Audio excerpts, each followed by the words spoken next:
All pensioners ఐక్యత. We want justice. We want justice. We want justice. We want justice. We want justice. We want justice. We want justice. We want justice. We want justice. We want justice. All pensioners ఐక్యత. All pensioners ఐక్యత. All pensioners. EPS 95 pensioners అందరికీ మా నమస్కారాలు. ఈరోజు మనం EPS 95లో higher pension గురించి కొన్ని వివరాలు తెలుసుకుందాం. జూలై 11 నుంచి జూలై 16 వరకు 1988వ సంవత్సరంలో హెల్సింకి నగరం అంటే ఫిన్లాండ్ రాజధానిలో ఇంటర్నేషనల్ కాన్ఫరెన్స్ ఆఫ్ యాక్చురీస్ అన్నది జరిగింది. ఆ ఇంటర్నేషనల్ కాన్ఫరెన్స్ ఆఫ్ యాక్చురీస్ యొక్క తీర్మానం ఏంటంటే, అనేక తీర్మానాల్లో ఒక తీర్మానం ఏంటంటే, శాలరీలో 8 నుంచి 10% పెన్షన్ ఫండ్కి కంట్రిబ్యూట్ చేస్తే ఒక వర్త్ వైల్ పెన్షన్ స్కీమ్ని మనం అమలు చెయ్యొచ్చు. వర్త్ వైల్ పెన్షన్ స్కీమ్ అంటే మనకు సాధారణంగా అర్థమయ్యేది ఏంటంటే, ధరల సూచీకి అనుగుణంగా పెరిగే పెన్షన్ అని మనం ఈజీగా అండర్స్టాండ్ చేసుకోవచ్చు. లేకపోతే అది వర్త్ వైల్ పెన్షన్ స్కీమ్ ఎలాగవుతుంది? ఇప్పుడు ఈపీఎఫ్ఓ ఇచ్చే హయ్యర్ పెన్షన్ రిటైర్మెంట్ తర్వాత మొదలయ్యే పెన్షన్ ఎంతైతే ఉంటుందో అది ఆ ఉద్యోగి మరణించే సమయంలో కూడా అంతే ఉంటుంది. అది ధరల సూచీకి అనుసంధానం చేయలేదు. అతనికి రిటైర్మెంట్ అయిన వెంటనే ఒక 5,000 రూపాయలు హయ్యర్ పెన్షన్ వచ్చిందంటే అతను 30 ఏళ్ళు బతికి చనిపోయాడంటే 30 ఏళ్ళు కూడా 5,000 వస్తుంది. ఇక్కడ ధరల సూచీకి ఇది అనుసంధానించబడలేదు. ఇంకొక విషయం ఏంటంటే, ఇంటర్నేషనల్ కాన్ఫరెన్స్ ఆఫ్ యాక్చురీస్ ఈ ప్రతిపాదనకి ఎలాగొచ్చిందంటే, ప్రపంచ అన్నిట్లోనూ ఇంట్రెస్ట్ రేట్స్ పరిగణలోకి తీసుకొని ఈ తీర్మానం చేసింది. వెస్ట్రన్ కంట్రీస్ అంటే developed countries, America, England, France, Germany, Italy, ఈ కంట్రీస్లో మనకంటే ఇంట్రెస్ట్ రేట్స్ తక్కువ. అది ప్రతి ఒక్కరికి తెలిసిన విషయమే. భారతదేశంలో ఇంట్రెస్ట్ రేట్స్ ఎక్కువ.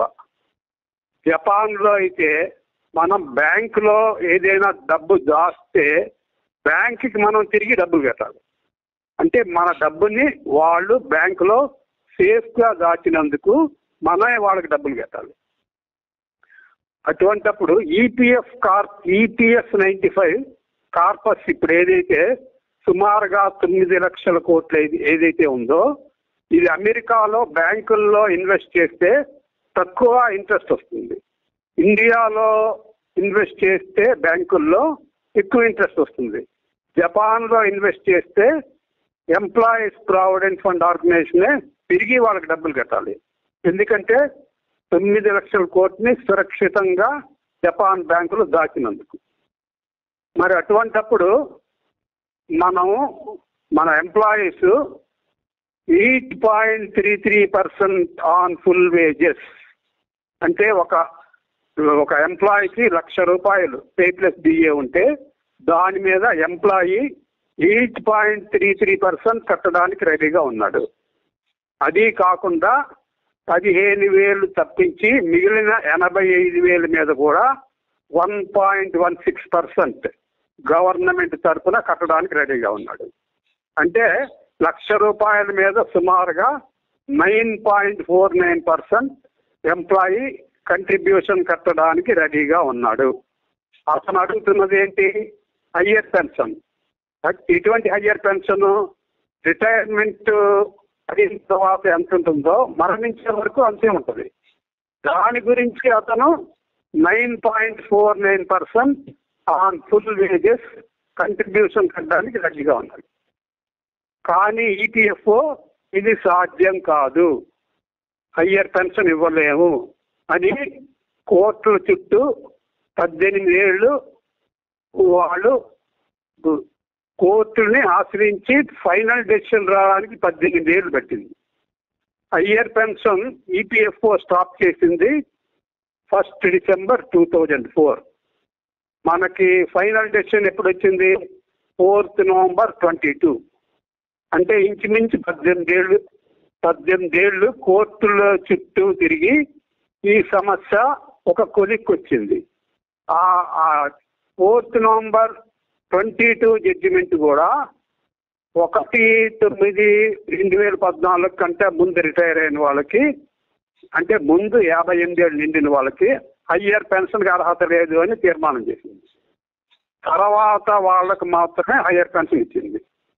మరి ఇంటర్నేషనల్ కాన్ఫరెన్స్ ఆ విధంగా తీర్మానం చేసిందంటే వాళ్ళ తెలివితేటలు గొప్పయ్యా, ఈపీఎఫ్ఓ వాళ్ళ తెలివితేటలు గొప్పయ్యా.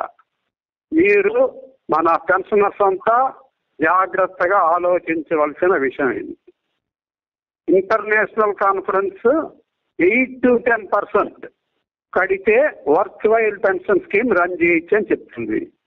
వీళ్ళు 9.49%, ఈపీఎఫ్ఓ 9.49% కంట్రిబ్యూషన్ ఫుల్ వేజెస్ మీద యాక్సెప్ట్ చేసిన తర్వాత కూడా రిటైర్మెంట్ నాడు ఎంత పెన్షన్ ఉందో అదే పెన్షన్ మరణించే వరకు ఉండే పెన్షన్ కూడా మేము ఇవ్వలేము అని చెప్తుంది.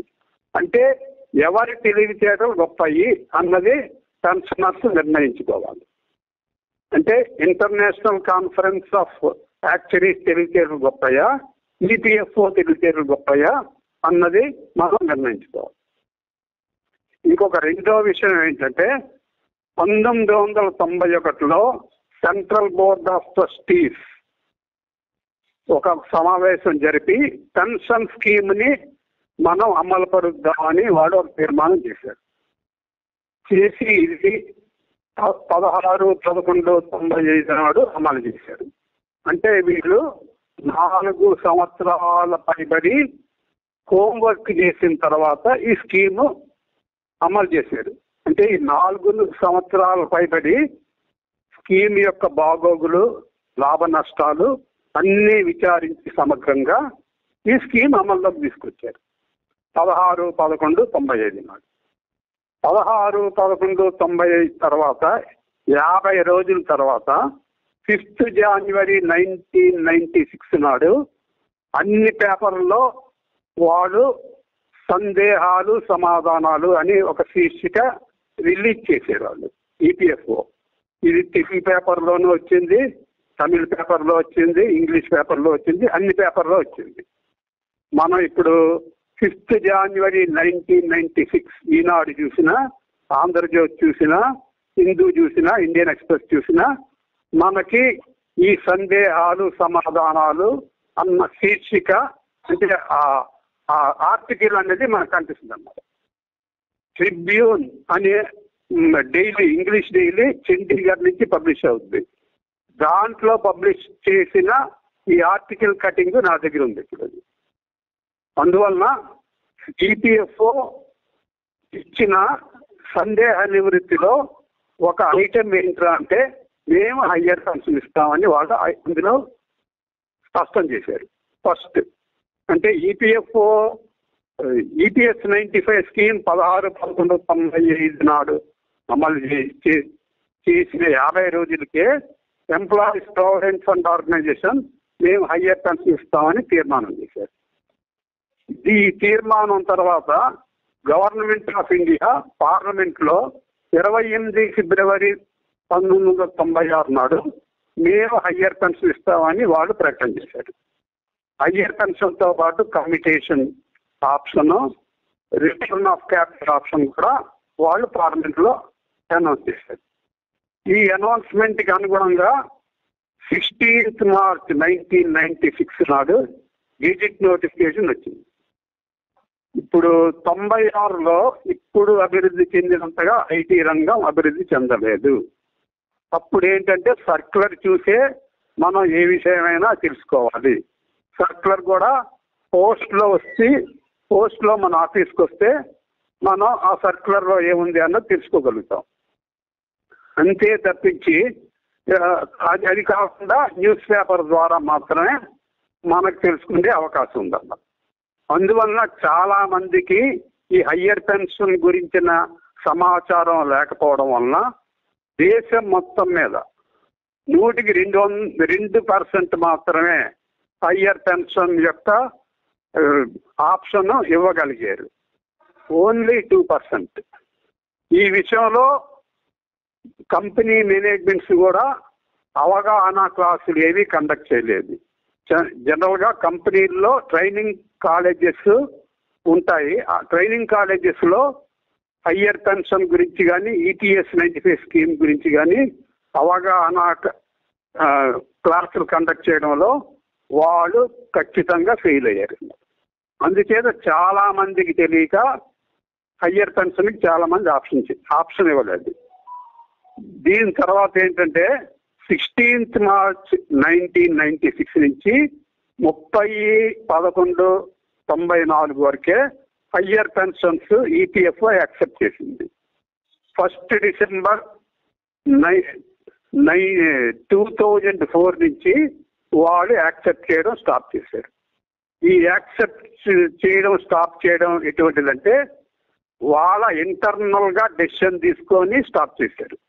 యాక్చువల్గా స్టాప్ చేయాలంటే అమెండ్మెంట్ తీసుకొచ్చి స్టాప్ చేయాలి. గవర్నమెంట్ పర్మిషన్ ఏవి తీసుకోకుండా వాళ్ళు 1st December 2004 నుంచి హయ్యర్ పెన్షన్ ఆప్షన్స్ స్టాప్ చేశారు.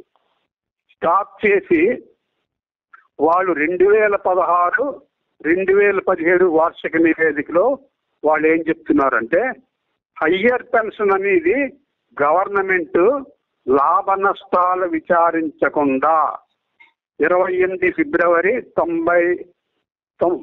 1996 నాడు పార్లమెంట్లో అనౌన్స్ చేసింది అని వీళ్ళు గవర్నమెంట్ మీద అపవాదేశారు. అది క్లియర్గా 2016, 2017 వార్షిక నివేదికలో ఉంది. కానీ ఇంతకుముందు నేను మీకు చెప్పాను ఆల్రెడీ 16/11/95 తర్వాత 50 రోజులకి పేపర్ ప్రకటన ఇచ్చి మేము హయ్యర్ పెన్షన్ ఇస్తామని చెప్పింది ఎవరు? EPFO. వీళ్ళు చెప్పిన తర్వాతే గవర్నమెంట్ పార్లమెంట్లో 28 ఫిబ్రవరి 1996 చేసింది. మరి తప్పనిసరి EPFOదా గవర్నమెంట్దా? కానీ EPFO ఏం చెప్తుంది? గవర్నమెంట్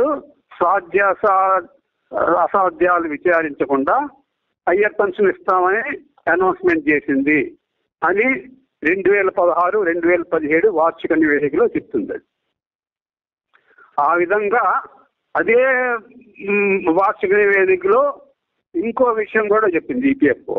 మేము 1/12/2004 నుంచి హయ్యర్ ఆప్షన్స్ రిజెక్ట్ చేసిన న్యాయపరంగా ఈ హయ్యర్ ఆప్షన్ అన్నది 31/8/2014 వరకు చెల్లుబాటు అవుతుంది అని కూడా కింద రాశారన్నమాట.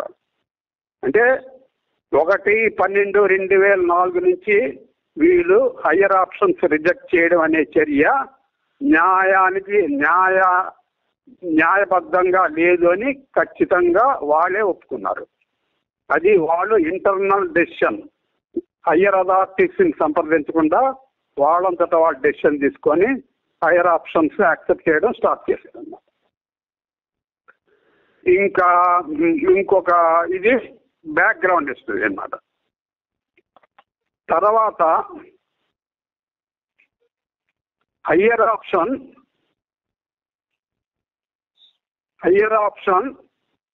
విషయంలో వాళ్ళు ఏం చేశారంటే EPFO వాళ్ళు 31/8/2014 వరకు higher option contribution full wages మీద 8.33 కలెక్ట్ చేశారు. అంటే ఒక ఎంప్లాయీకి 50,000 ఉంటే 50,000 మీద 8.33 కలెక్ట్ చేశారు వాళ్ళు. కానీ గవర్నమెంట్ 1.16% కంట్రిబ్యూషన్ 6,500 వరకు మాత్రమే ఇచ్చింది ఈ 50,000కి ఎగ్నెస్ట్గా. అంటే తక్కిన 43,500 మీద 1.16% కంట్రిబ్యూషన్ గవర్నమెంట్ ఇవ్వలేదు. ఈ పరిస్థితి గమనించిన ఈపీఎఫ్ఓ ఏం చేసిందంటే, ఎవరైతే 16 మార్చ్ 1996 గెజిట్ నోటిఫికేషన్ ప్రకారం ఆప్షన్ ఇచ్చారో వాళ్ళు ఒకవేళ 1/9/2014 నాడు ఉద్యోగంలో కొనసాగి తర్వాత వాళ్ళకి 58 ఏళ్ళు నిండిన పక్షంలో వాళ్ళు 1/9/2014 నుంచి గవర్నమెంట్ ఏదైతే 1.16 కంట్రిబ్యూషన్ కడుతుందో అది 15,000 తర్వాత ఎంప్లాయీ భరించాలి. అంటే ఏంటంటే ఒక 50,000 వేజెస్ ఉన్న ఎంప్లాయీ 50,000 మీద 8.33 కట్టడమే కాకుండా 50,000 మైనస్ 15,000 రిమైనింగ్ 35,000 మీద కూడా 1.16% గవర్నమెంట్ తరఫున ఇతను కంట్రిబ్యూషన్ కట్టాలి. గవర్నమెంట్ మాత్రం 15,000 వరకే 1.16% వేస్తుంది అన్నమాట. అదే ఇంకొక ఎంప్లాయీ ₹1,00,000 వేజెస్ ఉంటే అతను 8.33 కంట్రిబ్యూషన్ ₹1,00,000 మీద కట్టడమే కాకుండా